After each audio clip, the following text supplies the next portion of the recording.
Hypochondriaque, non masculin, 34 points au Scrabble sans bonus, mais placez le Y en lettres compte triple et plus personne ne vous invitera jamais à jouer au Scrabble. Ce qui devrait vous libérer pour passer du temps et des soirées sympas avec de vrais amis. Hypochondriaque, non masculin, désigne une personne souffrant d'un trouble psychologique caractérisé par une anxiété excessive à l'idée de la maladie, des troubles, infections, germes, bactéries, microbes, virus et autres surnoms affectueux de Nicolas Sarkozy. L'histoire ne connaît peut-être pas de plus bel exemple d'hypochondriaque qu'Argan Bouchardot. Argan Bouchardot était né d'un père médecin généraliste dépressif et d'une mère prof de théâtre chiante, tous deux sociétaires de l'Association française pour la sauvegarde du pléonasme. Il avait été baptisé en l'honneur d'Argan, le personnage principal du Malade imaginaire, la toute dernière pièce de Molière. Le dramaturge, pas la statuette, je précise, parce qu'on est dans un café culturel. Molière qui, et je me dois de le préciser à ce stade de ma chronique, parce que ça n'a rigoureusement aucun rapport avec la choucroute, Molière n'est pas mort sur scène en jouant le Malade imaginaire, contrairement à la légende. Non. Il a fait un malaise sur scène et on l'a ramené chez lui pour qu'il puisse crever peinard en vomissant tranquillement des gros morceaux de poumons bien noirs comme on n'en fait plus depuis qu'on soigne même les fumeurs, sur son épouse éplorée, surtout éplorée parce qu'elle n'avait pas encore pensé à inventer les droits d'auteur reversables aux héritiers. Alors je sais, comme chronique de rentrée, je vous ai fait du Molière et un mot compte triple, c'est un peu rude, mais rassurez-vous, j'ai placé le mot bite dans 3 paragraphes. Donc Argan Bouchardot passait un beau matin à la porte de chez le docteur de la Pierre, son malchanceux médecin traitant. Le docteur ne s'étonna pas de la présence de son patient, après tout, on était déjà mardi. Alors, qu'est-ce qui t'amène, Argan, aujourd'hui ? Naturellement, les deux hommes se tutoyaient parfois. Depuis 10 ans qu'Argan passait son temps fourré dans la salle d'attente de la Pierre, ils avaient pratiquement tout du couple marié, hormis les relations sexuelles, à part si vous comptez les touchés rectaux. Mais bon, là, c'est bon. Ben en fait, docteur, voilà, c'est un peu compliqué à dire, mais je crois que je vais bien. Le docteur serait tombé sur le cul s'il n'avait pas déjà été assis. Comment ça, vous allez bien ? Bah oui, ça a commencé ce matin, je me suis réveillé, j'ai fait comme d'habitude, je me suis pesé, j'ai nettoyé mon nez au Karcher 250, j'ai fait une selle de 157 grammes couleur marron azelan sur l'échelle Pantone, j'ai pris un échantillon pour ma collection, je suis repesé pour vérifier que j'avais bien perdu les 157 grammes, j'ai passé mes urines au blender pour faire mon taux d'urée, j'ai fait ma piqûre d'insuline contre le diabète et ma piqûre de sucre contre l'insuline, j'ai remesuré la taille de ma bite, bref, tout comme d'habitude. Et là, je me suis rendu compte que j'avais rien.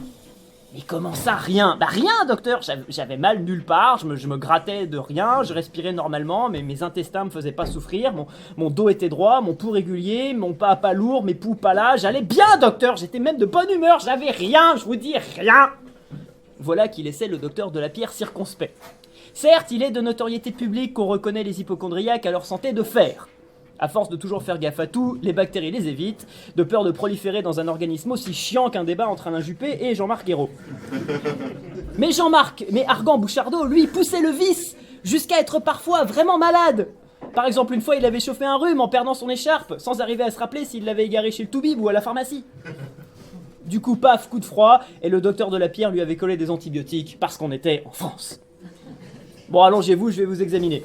Argan était déjà installé sur la table et avait enlevé sa veste pour dévoiler la blouse bleue en papier craft de merde avec raies et fesses apparentes, sans laquelle il ne se déplaçait jamais, pour faire gagner du temps aux urgentistes des fois qu'ils fassent une rupture d'anévrisme sur la voie publique, parce qu'on ne sait jamais.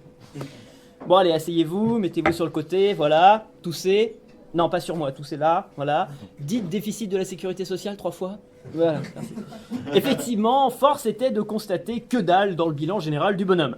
Mais bon, de la Pierre était un pro, son patient n'avait rien, certes, mais il allait quand même lui faire une ordonnance. Mais que lui donner ? Car Bouchardot ne se laissait plus avoir facilement. À force de compulser le Vidal au petit déjeuner, plus moyen de lui filer les placebos habituels, comme les granules de sucre à 525 € le kilo de chez Boiron, ou le programme présidentiel d'Emmanuel Macron, ça ne marchait plus. Écoutez, manifestement, vous n'avez rien. Je pense pas que ce soit trop grave. Ça peut être contagieux, mais j'y crois pas trop. Ce que je vous propose, c'est d'essayer un traitement par mitrilisation rétrovaccinale. 72 ! S'écria le patient. Pardon ? 72, c'est le nombre de points que vaut mitrilisation au Scrabble, expliqua le faux patient, qui invitait souvent des gens à jouer chez lui le soir. Bon, bref, ce que je vous conseille, puisque vous n'avez rien, eh bien, c'est de continuer à ne rien faire, et d'attendre. En principe, ça devrait passer. Soyez patient, résuma le médecin en ne se rendant même plus compte de la nullité de son jeu de mots. Rien faire, mais vous êtes drôle, j'y passe déjà mes journées, moi. Oui, car pour bien pouvoir profiter de son absence de maladie, Argan était devenu tout à fait rentier. Il avait trouvé une bonne combi, mais en investissant toutes ses économies en actions Doctissimo.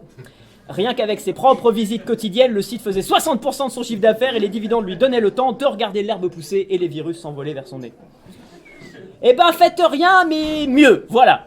Insistez. Maintenant faut y aller, j'ai pas que ça à foutre moi, merci. Ça fera 23 €, conclut le praticien, qui n'avait quand même pas fait le carabin pendant 10 piges pour expliquer à un malade de rien qu'il fallait augmenter sa dose quotidienne de que dalle. Le surlendemain, en ouvrant la dépêche du midi, car il aimait rire, le docteur de la Pierre apprit la terrible nouvelle. On avait retrouvé Argan Bouchard, dos gisant dans son lit, un tensiomètre au bras gauche, un sourire au visage et un thermomètre je ne vous dis pas où. Incapable de se trouver le moindre signe de maladie, malgré le thermomètre, il avait paniqué, avait été pris d'une violente douleur à la poitrine, d'où le tensiomètre, qu'il avait pu, à son grand soulagement, auto-diagnostiquer comme un infarctus du myocarde, d'où le sourire. Sur sa tombe, on grava ces mots: C.J. Argan, malade imaginatif, patient pressé, hypocondriaque, mort compte double.